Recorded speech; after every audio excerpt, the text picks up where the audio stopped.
You ask Tiger to solve. This deals with linear equations with one unknown. The final result is y equals 6. Let's solve it step by step. Group all y terms on the left side of the equation. Add y to both sides. Group like terms. Simplify the arithmetic.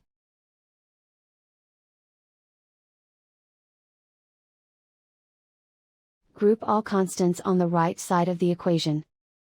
Subtract 6 from both sides.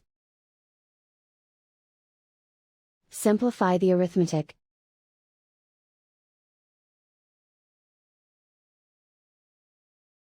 Isolate the y. Multiply both sides by -1.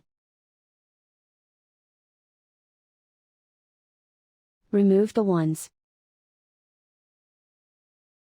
Simplify the arithmetic. And so the final result is y equals 6.